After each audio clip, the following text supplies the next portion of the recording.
Le jour de mon anniversaire, mon frère m'a envoyé un SMS. Ne m'attends pas. Tout le monde est à ma fête de promotion à la place. 5 minutes plus tard, mon père m'a écrit.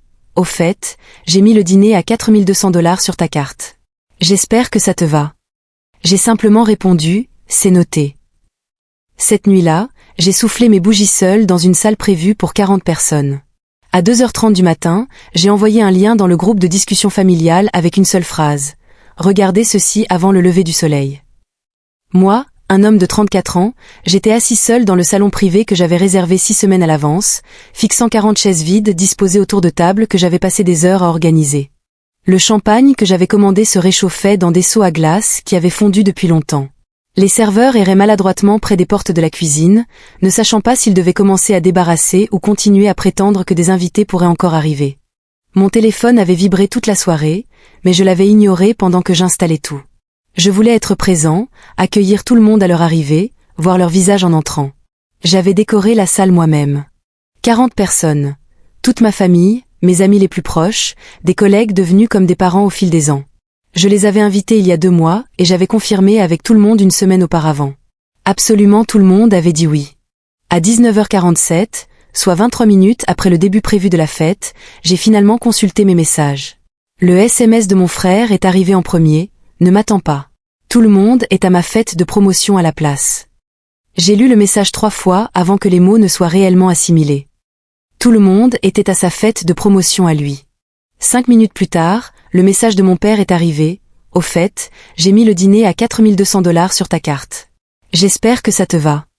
Je suis resté assis là, dans la lumière tamisée de la salle vide, entouré de ballons que j'avais gonflés moi-même le matin même. Fixant le gâteau personnalisé où il était écrit « Joyeux 34e » en lettres élégantes. Le gérant du restaurant est apparu à mes côtés, visiblement mal à l'aise, me demandant si je voulais annuler la commande ou si les gens étaient en retard. Je lui ai répondu que personne ne viendrait. Il a commencé à s'excuser, à me proposer un geste, mais je l'ai coupé. Je lui ai demandé de m'apporter une seule assiette de tout ce que j'avais commandé au menu, un de chaque apéritif, un plat principal, un dessert, et de me laisser, pour l'amour de Dieu, le manger seul. J'ai renvoyé 2 messages. À mon frère, c'est noté. À mon père, c'est noté. Puis, je suis resté là à manger seul dans une pièce pour 40 personnes, entouré de décorations que j'avais accrochées de mes propres mains, buvant du champagne qui coûtait plus cher la bouteille que ce que la plupart des gens dépensent en course en une semaine. Le gâteau trônait sur sa table, bougies éteintes, pendant que je dégustais méthodiquement les plats censés nourrir des dizaines de convives. Vers 22h, les messages ont commencé à affluer, des amis demandant où j'étais, des cousins disant qu'ils venaient d'apprendre pour ma fête et demandant pourquoi je ne les avais pas invités, et ma mère me demandant pourquoi je faisais un tel drame pour un simple conflit d'agenda. Un conflit d'agenda, comme si 40 personnes s'étaient retrouvées par erreur à la mauvaise fête. J'ai commencé à reconstituer les faits grâce aux messages. Mon frère avait été promu vice-président de son entreprise 3 jours plus tôt. Apparemment, il avait décidé d'organiser un dîner de célébration ce soir, à l'heure exacte de mon anniversaire, alors qu'il avait confirmé sa présence une semaine auparavant. Il l'avait dit à notre père, qu'il avait dit à notre mère, qu'il avait dit à toute la famille. Ils avaient tous accepté d'aller à sa fête à lui.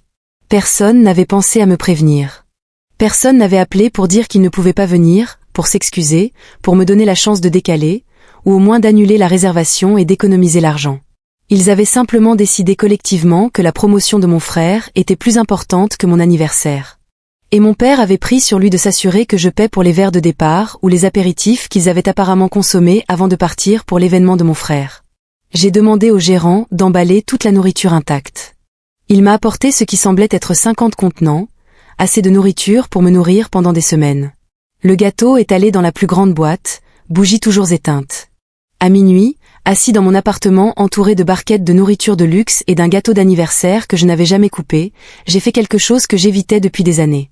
J'ai ouvert mon ordinateur et j'ai commencé à fouiller dans mes fichiers. Voyez-vous, je travaille dans la comptabilité judiciaire. Je me spécialise dans la recherche d'écarts financiers, le suivi des flux monétaires et la découverte de fraudes. C'est mon métier, et je suis exceptionnellement doué pour ça. Depuis 3 ans, je remarquais des petites choses dans les finances de ma famille qui ne collaient pas. Des petites remarques de mon père sur des investissements, des incohérences entre ce que mon frère prétendait gagner et ce qu'il semblait réellement dépenser, des demandes bizarres de ma mère concernant des documents fiscaux. Je n'avais jamais cherché plus loin. La famille, c'était la famille. On n'enquête pas sur les siens. Mais assis là, seul pour mon anniversaire, entouré par la preuve du peu d'importance que j'avais pour ces gens, j'ai décidé qu'il était temps de commencer. La première chose que j'ai trouvée était presque trop facile. Mon père gérait un fonds fiduciaire que mon grand-père avait mis en place avant sa mort. Un fonds censé être partagé équitablement entre tous les petits-enfants lorsque le plus jeune atteindrait 25 ans. Ma plus jeune cousine avait eu 25 ans il y a 8 mois. Le fonds aurait dû être distribué. Il ne l'avait pas été. J'ai creusé davantage. Le fonds valait environ 890 000 $ au moment où il devait être distribué. Divisé en 7, cela aurait dû faire environ 127 000 $ par petit enfant. À la place, j'ai trouvé des relevés de transfert montrant que 450 000 $ avaient été déplacés vers un compte au nom de mon frère il y a 6 mois. Un autre montant de 200 000 $ avait été transféré vers un compte contrôlé par mon père. Les 240 000 $ restants dormaient sur le compte fiduciaire d'origine, tandis que mon père continuait de dire à la famille qu'il y avait des complications avec la succession et que la distribution aurait lieu bientôt. Je me suis adossée à ma chaise et j'ai fixé l'écran. Mon père avait volé ses propres petits-enfants. Mon frère avait pris de l'argent qui appartenait à ses cousins, à moi, à toute notre génération. Et il l'avait fait si nonchalamment, si facilement, ne s'attendant manifestement pas à ce que quelqu'un vérifie un jour. J'ai continué mes recherches. La promotion de mon frère était réelle, mais le poste n'était pas tout à fait celui qu'il décrivait. Il prétendait être vice-président des opérations avec un salaire de plus de 300 000 $. Son titre réel était vice-président du support aux ventes régionales avec un salaire de 140 000 $. C'est respectable, certes, mais pas le bon massif qu'il célébrait. L'appartement qu'il venait d'acheter, le Penthouse dont il se vantait et pour lequel mes parents avaient organisé une fête le mois dernier, avait été acheté avec un apport de 600 000 $ en espèces sur un salaire de 140 000 $, avec des prêts étudiants toujours présents sur son dossier de crédit. Le calcul ne tombait juste que si l'on ajoutait les 450 000 $ du fonds fiduciaire volé. Ensuite, j'ai trouvé les cartes de crédit, 3 d'entre elles à mon nom que je n'avais pas ouvertes. Les demandes avaient été soumises il y a 2 ans en utilisant mes informations, mais en indiquant l'adresse de mes parents. Quelqu'un interceptait les relevés. Les cartes étaient au plafond, pour un total de 89 000 $ de dettes. Les dépenses partaient dans tous les sens. Magasin de meubles, électronique, restaurant, un abonnement à un club de golf, un acompte pour un bateau. J'ai consulté mon rapport de solvabilité. Mon score s'était effondré. J'avais des retards de paiement, des comptes au maximum et des avis de recouvrement, le tout pour des cartes dont j'ignorais l'existence pour des achats que je n'avais jamais faits. J'ai passé les 3 heures suivantes à passer au peigne, fin tout ce à quoi je pouvais accéder. À 3 heures du matin, j'avais un tableau complet. Mon père volait systématiquement la famille depuis des années, profitant de sa position de gestionnaire financier en qui tout le monde avait confiance. Mon frère était son complice et le principal bénéficiaire. Entre le vol du fonds fiduciaire, la fraude à la carte de crédit, une série de prêts contractés auprès de parents âgés qui n'ont jamais été remboursés, et plusieurs montages d'investissement qui consistaient à prendre l'argent des membres de la famille pour simplement l'empocher. J'ai estimé qu'ils avaient volé près de 1-2 millions de $ au cours des 4 dernières années. Et je pouvais tout prouver. Documents, transferts, emails, j'ai tout récupéré d'un vieil ordinateur familial que j'avais aidé mon père à configurer des années auparavant. J'avais toujours un accès à distance à tout. À 2h30 du matin, j'ai fait 3 choses. Premièrement, j'ai tout compilé dans un seul document complet. Relevé de transactions, email, rapport de crédit, signature falsifiée, tout. J'ai rendu cela clair, simple et impossible à mal interpréter. J'ai inclus une chronologie, les montants, les numéros de compte. J'ai surligné chaque vol, chaque fraude, chaque mensonge en texte rouge gras. Deuxièmement, j'ai téléchargé le tout sur un site de partage de fichiers avec un simple lien autogénéré. Troisièmement, j'ai ouvert la discussion de groupe familial, les 40 personnes qui étaient allées à la fête de mon frère au lieu de venir pour moi, et j'ai posté le lien avec une seule phrase, « Regardez ceci avant le lever du soleil ». Puis, je suis allée me coucher. Je me suis réveillée à 9h du matin avec 247 appels manqués et plus de 400 SMS. Le chat familial avait explosé. J'ai fait défiler les messages en buvant mon café et en mangeant des restes de gâteau d'anniversaire au petit déjeuner. Mes cousins avaient ouvert le document en premier. Ils avaient commencé à poser des questions. Dès 4h du matin, ma tante avait appelé mon père pour exiger des comptes. À 5h, toute la famille était réveillée et sur le chat, et mon père essayait de prétendre que les documents étaient faux, que j'avais tout fabriqué par méchanceté. Mon oncle, qui travaille dans la banque, avait vérifié ses propres relevés. Il a confirmé que chaque transaction que j'avais listée impliquant ses comptes était exacte. Mon autre tante avait vérifié les dossiers de succession de sa mère et avait confirmé que l'héritage perdu que j'avais mentionné n'avait en effet jamais été distribué correctement. À 6 heures du matin, mon frère est arrivé sur le chat, furieux, menaçant de me poursuivre en justice pour diffamation. J'ai pris une capture d'écran de sa menace et je l'ai envoyée au groupe avec une réponse simple. On ne peut pas diffamer quelqu'un avec la vérité. Au fait, tu as fait une faute d'orthographe à diffamation. À 7 heures du matin, 3 de mes cousins avaient contacté des avocats. Ma mère m'appelait toutes les 30 secondes, me laissant des messages vocaux qui alternaient entre me supplier d'arrêter de déchirer la famille et hurler que j'étais un ingrat après tout ce qu'ils avaient fait pour moi. À 8 heures, mon plus jeune cousin, celui dont le 25e anniversaire aurait dû déclencher la distribution du fonds, avait déposé une plainte pour fraude à la police. J'ai tout ignoré, je me suis préparé un vrai petit déjeuner avec les restes, et j'ai enfin ressenti quelque chose qui ressemblait à de la paix. Les retombées ont été immédiates et spectaculaires. Mon père a essayé de prétendre qu'il avait prévu de distribuer l'argent du fonds bientôt et qu'il avait seulement emprunté, temporairement pour des urgences familiales. J'ai posté les reçus de l'achat du pantouse de mon frère dans le chat. Il a arrêté d'essayer d'expliquer après ça. Mon frère a tenté de rallier des soutiens, affirmant que j'étais jaloux de son succès et que j'avais toujours été amer face à ses accomplissements. L'un de mes cousins a répondu avec un calcul simple de la somme qu'il nous avait volée à chacun par jour au cours des 6 derniers mois. Le chat est devenu silencieux après ça. Ma mère a tenté une autre approche, appelant mes amis, mes collègues, n'importe qui, essayant de les convaincre que je faisais une sorte de dépression. L'un de mes amis, qui se trouve être avocat, m'a appelé pour me demander si j'avais besoin d'un défenseur.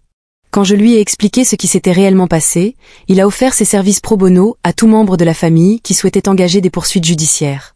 Le gérant du restaurant m'a appelé vers midi. Apparemment, mon père avait appelé pour contester la charge de 4 200 $, affirmant qu'elle était frauduleuse. J'ai calmement expliqué la situation, je lui ai transféré le SMS où mon père admettait avoir mis les charges sur ma carte, et je lui ai demandé s'il serait prêt à fournir une déclaration si nécessaire. Il a répondu « Absolument ».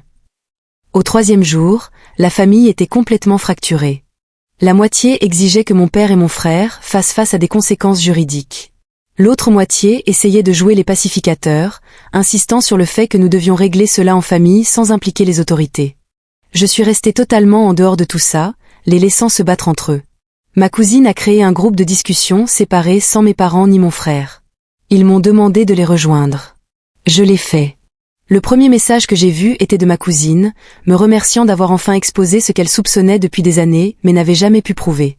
Il s'est avéré que je n'étais pas le seul à avoir remarqué que les choses ne collaient pas.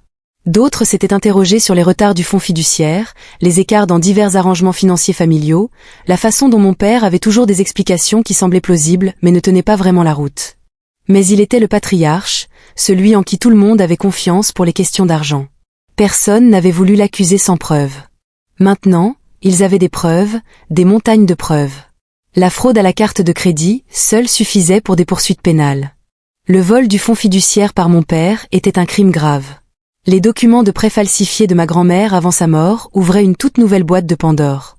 La participation consciente de mon frère en tant que bénéficiaire des fonds volés le rendait complice. J'ai déposé ma propre plainte à la police concernant les cartes de crédit. Ensuite, j'ai contacté un avocat pour usurpation d'identité et fraude.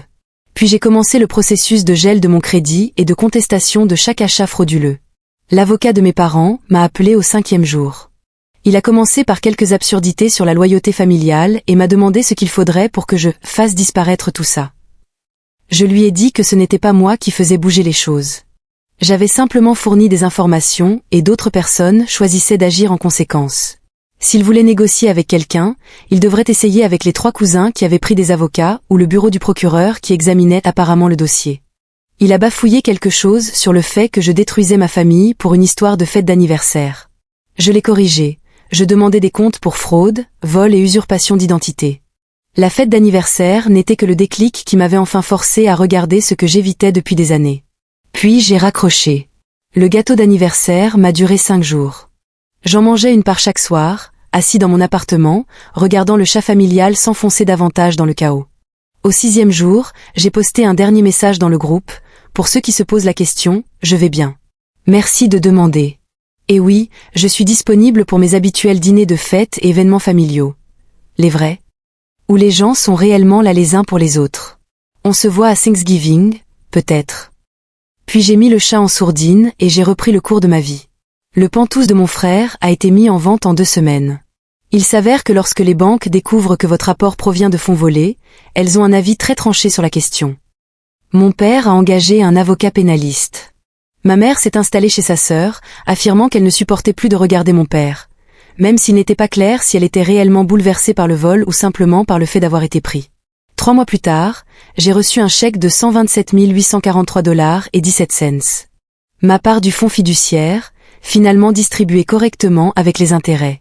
Il est arrivé sans mots, sans excuses, juste une lettre formelle de l'avocat successoral gérant la distribution sous surveillance judiciaire.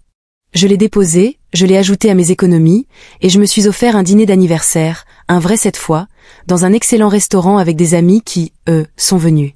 Nous avons ri de l'absurdité de tout ça, et quelqu'un a plaisanté en disant que j'avais organisé la fête la plus chère de l'histoire à laquelle personne n'avait assisté. Le gâteau à ce dîner venait du commerce, simple, rien de sophistiqué. Mais quand j'ai soufflé les bougies, entouré de gens qui avaient choisi d'être là, je me sentais bien mieux que tout ce que cette salle vide pleine de ballons aurait pu m'offrir. Mon père a fini par plaider coupable pour des charges réduites et a obtenu une mise en demeure assortie d'une obligation de restitution. Mon frère a remboursé sa part de l'argent volé dans le cadre d'un accord pour éviter des poursuites pénales, ce qui l'a obligé à liquider la majeure partie de ses actifs. La dette de carte de crédit à mon nom a été annulée, mon crédit rétabli. La famille ne s'est jamais vraiment remise.